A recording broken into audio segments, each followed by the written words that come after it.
Hi, and welcome back to the Open Mind Studio, the place where two friends chat in easy English so your listening and speaking grow a little more every time. I'm Emma. And I'm Alex. Great to have you here with us again. And if you're new here, this one's made for A2 to B1 learners. So whether you're just starting out or somewhere in the middle, you're in exactly the right place. So, Emma, you okay? You look a little nervous today. I am, honestly, because today I'm finally going to tell the whole story of the most embarrassing day of my life. And it all started with one tiny English mistake. Ooh, the story you never tell. The one I never tell. So here's the teaser. 3 weeks after I said one little word, I was standing on a stage, holding a microphone, in front of 150 people, and I had no idea how I got there. 150 people? How does that even happen? That is the story. And here's why it matters for you. At every single step of this disaster, there was one small thing I could have said in English that would have saved me. So today's topic is what to say when you don't understand something.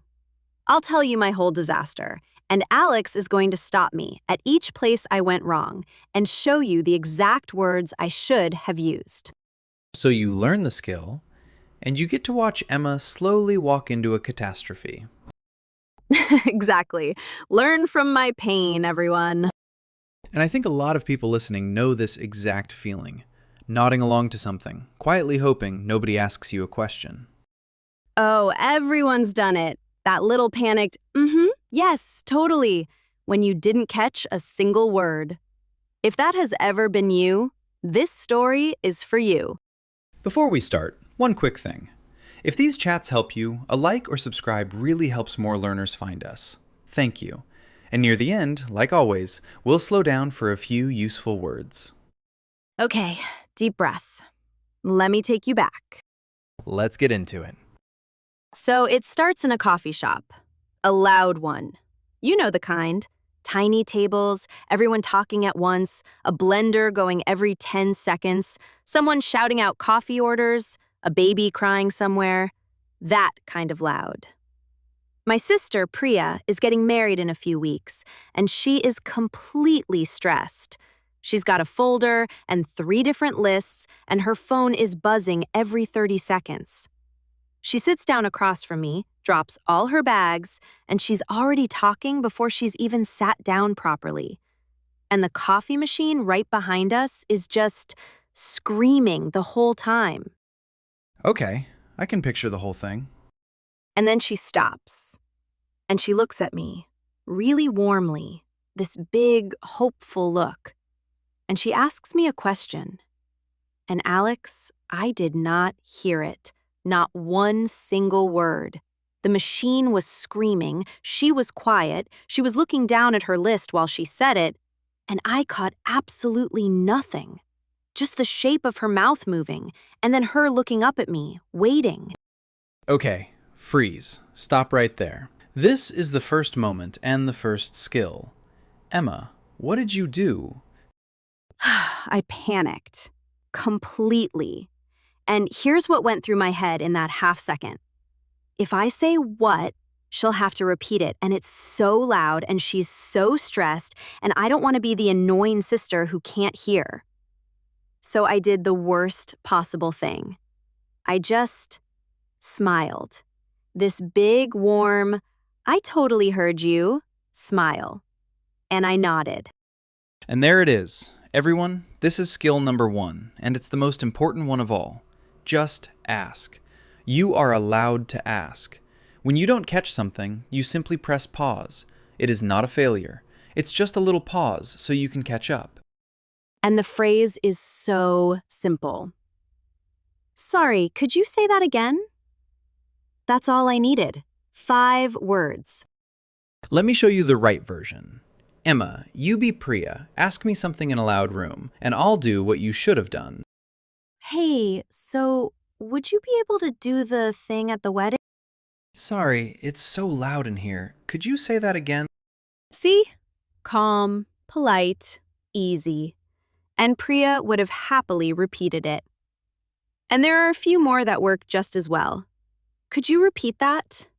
I didn't quite catch that. Sorry, what was that? Any of them are perfect. So, listener, your turn. Imagine you didn't catch something. Say it out loud. Sorry, could you say that again? Perfect. That one little phrase would have saved my entire life. But you didn't say it. So, what did you do instead? Something much, much worse than nothing. Because she was still looking at me, waiting for an answer, and the silence started to grow. 1 second, 2 seconds, and her hopeful little smile started to fade, just a tiny bit, and I could not bear it. So I did the most Emma thing that has ever been done. I beamed at her, the biggest, warmest smile you've ever seen, and I said, with my whole entire heart, "Yes, of course, I would absolutely love to." Oh, Emma. And her whole face lit up. She grabbed my hands. She looked so happy, so relieved. And in that moment, I felt wonderful. I felt like the best sister in the world. I had no idea I had just signed my own doom. You said yes to a question you did not hear. A big, warm, 100% enthusiastic yes to a complete and total mystery. Okay, freeze again. This is skill number 2, and honestly, it's a big one. Never fake it. Never just smile and nod and pretend you understood. It feels safer in the moment, but it always, always causes a bigger mess later. Always. Because now I had agreed to something, and I couldn't take it back. Here's the math. The honest move costs you a tiny bit of embarrassment now. The fake move costs you a giant problem later. A small question now saves a huge mess later. Emma, what was the honest version? I should have just laughed and said, "Oh, I'm so sorry. I completely missed that. It's so loud in here." What did you say? Warm, honest, done in 5 seconds. And notice, no over-apologizing either. One light sorry, not 10. You don't need to shrink. So, listener, next time your mind goes blank, don't fake it. Just say, "Sorry, I didn't catch that. What did you say?" There, you just avoided a disaster. Okay, back to the story.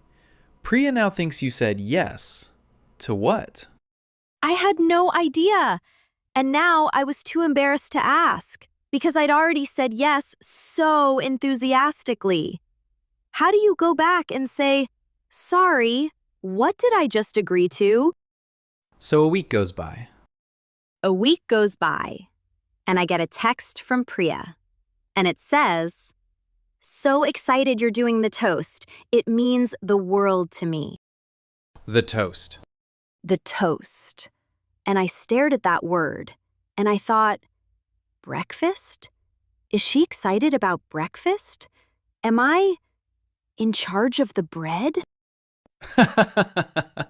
Oh no. I genuinely, honestly thought maybe I'd agreed to organize some kind of breakfast at the wedding. Toast, with butter, and jam maybe. I lay awake that night, actually awake at 2 in the morning, picturing myself standing next to a giant toaster in a fancy dress, making toast for 150 wedding guests. I even started worrying about it. How much bread do you need for 150 people? Do I need more than one toaster? That was my actual, honest 3 in the morning theory. Toast duty. You were doing math about bread for a speech. I was doing bread math, Alex, for a speech I didn't know existed. Okay, freeze. Skill number 3. When it's one specific word you don't know, don't panic about the whole sentence. Just point at that one word and ask what it means. Like pointing at the one puzzle piece you're missing. And I could have just texted back. Aw, I can't wait. Quick question. What exactly do you mean by the toast? So easy. Or even simpler. Sorry, what's a toast? There is no shame in it at all. And for everyone listening, a toast at a wedding means a short, kind little speech where you raise your glass and say nice words about someone, not breakfast. And the magic phrase is gold. Sorry, what does that word mean? Here, Emma, ask me about a word the way you should have. You said the ceremony is off-site. Sorry, what does off-site mean? See, you didn't ask me to repeat the whole thing, just the one word. So much easier for both of us. So, listener, your turn. A word you don't know. Sorry, what does that mean? Precise and easy. But, did Emma ask? Emma did not ask. Emma searched toast at a wedding at 2 in the morning, panicked for a bit, and then decided it was probably something small she could figure out later. Oh, Emma, there were so many exits and you walked past every one. Every single one! And I promise you, it gets worse. Because then the wedding planner calls me, a very busy, very fast-talking woman, and she speaks like this. So we've got you in the lineup right after the father of the bride. You'll have about 3 minutes the mic will be hot, so just keep it moving. I did not catch one single word of that. Neither did I. She was so fast, and she used all these words I didn't know. Lineup, hot mic, keep it moving. And I just sat there, frozen, holding my phone. And do you know what I said? After all that, I said, yep, sounds great. Sounds great. Sounds great. To a wall of words I did not understand about an event I still could not name. I hung up the phone, and I realized I somehow knew even less than before the call.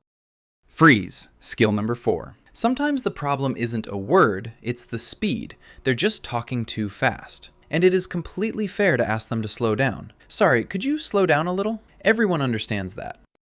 And there's a lovely honest one, too. Sorry, my English is still improving. Could you slow down a bit? Or just, sorry, could you say that one more time, slowly? People soften right away when you say that. They want to help. Here, Emma, talk fast at me, like the planner did. So we will need you up there at 6 sharp, okay? Sorry, could you slow down a little? I just want to make sure I get this right. And she would have. So, listener, your turn. Someone's going too fast.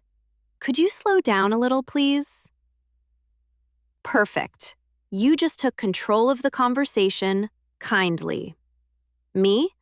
I said, sounds great, to instructions I did not understand. About an event I could not name. At this point, I'm genuinely scared for you. You've said yes to a total mystery, you think it might involve a toaster, and now you've agreed to fast instructions you didn't hear. This is turning into a horror movie. You should be. Now, the final warning sign. The day before the wedding. Priya hugs me and she says, So, you're all set for your big part at the wedding? And Alex, this was my last chance. My very last exit. The last exit before the disaster. What did you say? I said, Yep, all set. Freeze! Skill number 5, and this is the one that would have saved absolutely everything. Check it back. Just say it back to her, in your own words to make sure. Like when a waiter reads your order back to you. So, just to make sure, what exactly is my part at the wedding? One sentence. One sentence, Alex, and the whole mystery would have opened up. This is the confidence move, everyone. You repeat it back, and if you've got it wrong, the other person fixes it right there, gently, before it becomes a problem. Let me show you. Emma, give me an instruction. Can you bring the flowers to the hall by 5? So, just to make sure, you want me to bring the flowers to the hall by 5? Exactly right. So, listener, your turn. Someone gives you a task. So, just to make sure, you want me to... That is how confident people make sure. But me? I just said, all set. All set for the mystery. Okay, I can't wait any longer. What happened at the wedding? So, it's the wedding day, and it is beautiful. Flowers everywhere, everyone dressed up, Priya glowing. And I'm sitting there, happy, relaxed, full of cake, not a care in the world. I'd honestly half forgotten I'd agreed to anything. Dinner is finishing up, people are chatting, and then I hear the man with the microphone stand up, and he says in this big announcer voice, "And now, the bride's sister will say a few words." Oh no. The bride's sister. That is me. I am the only one, and 150 faces slowly turn to look right at me. The toast. It was the toast. It was the toast. It was never breakfast, Alex. It was a maid of honor speech in front of 150 people.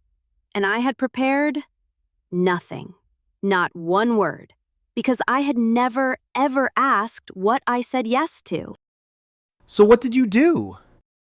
I stood up, so fast my chair scraped the floor, and everyone went quiet.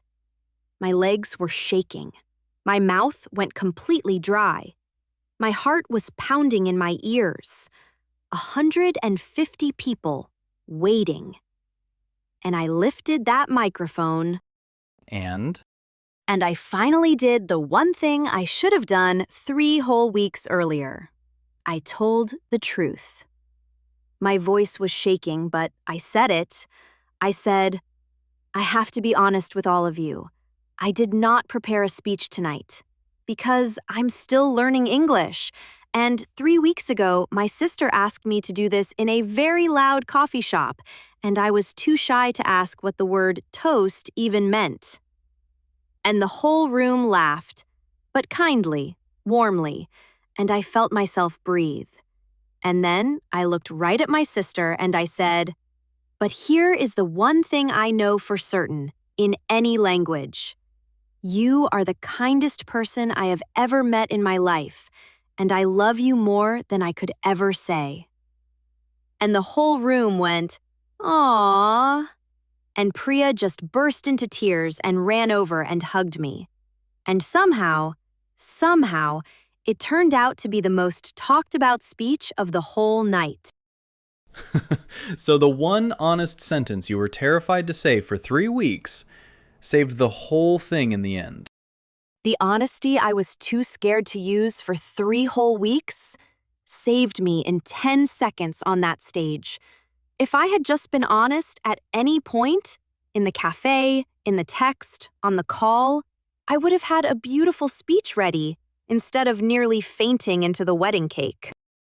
And that's the whole thing, everyone. 5 tiny moments. 5 tiny questions Emma could have asked. Just ask. Never fake it. Ask what a word means. Ask them to slow down. And check it back. Any one of them, any single one would have saved me. Not understanding was never the problem. Hiding it was. You are allowed to not know a word. You are allowed to miss things. That is just what being a learner is. The hiding was the only thing that ever actually hurt me. And honestly, I've got the opposite problem. I ask, but I ask like a robot. When I don't understand Sam, I don't ask nicely. I just say, completely flat, again, slower. Again, slower. Poor Sam looks so deflated every time. So, Emma hides it completely and I demand it like a drill sergeant. And the sweet spot, as always, is right in the middle. Ask, but ask warmly. Ask, but ask warmly. Right. Should we slow down and catch a few useful words from the story? Let's do it. Our vocabulary corner. Nice and slow, meaning first, then a few real examples. First one, to catch. Here it means to hear and understand something. For example, sorry, I didn't catch that. I didn't catch your name. And did you catch what she said? Next, to follow. It means to understand something as it's being said. For example, sorry, I'm not following. Are you following so far?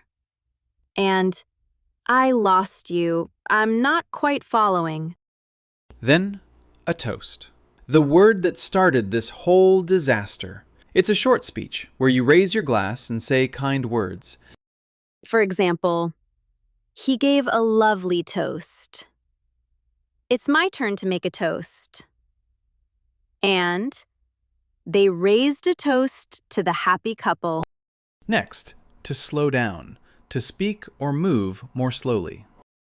For example, could you slow down a little? Please slow down. And, sorry, can you slow down a bit for me? Then, all set. It's a friendly way to say you're completely ready. For example, are you all set? Yep, I'm all set. And, we're all set to go.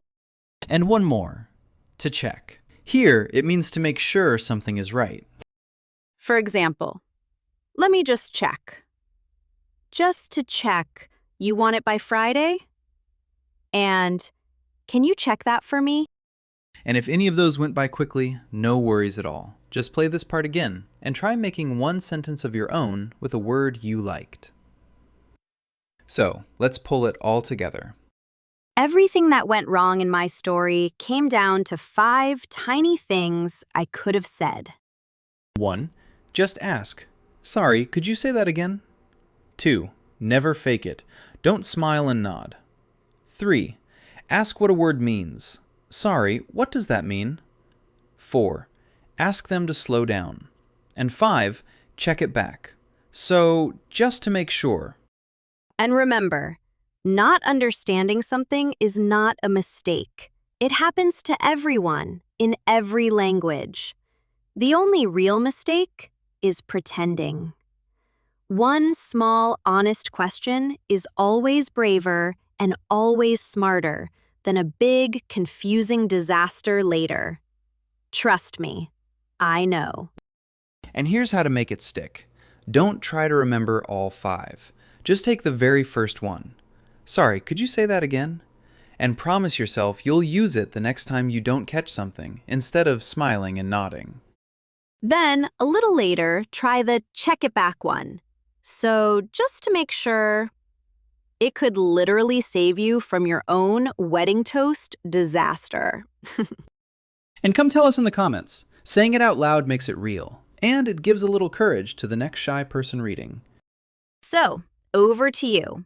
Here's our question for today. Has your English ever gotten you into a funny mix-up, like my toast? Tell us the story in the comments. We would love to read it. And if today helped, a like, a subscribe, or sharing it with a friend who's learning English means the world to us. Thank you for spending this time with us. Everything you did here was real practice. Feel good about that. And next time, we're doing something warm and uplifting, talking about your dreams and goals, what you hope for, what you're working toward, and all the easy English to share it. Ooh, a lovely one to look forward to. So, until next time, keep going, keep speaking, and go easy on yourself. That's all from us today. I'm Emma. And I'm Alex. See you in the next one. Bye for now.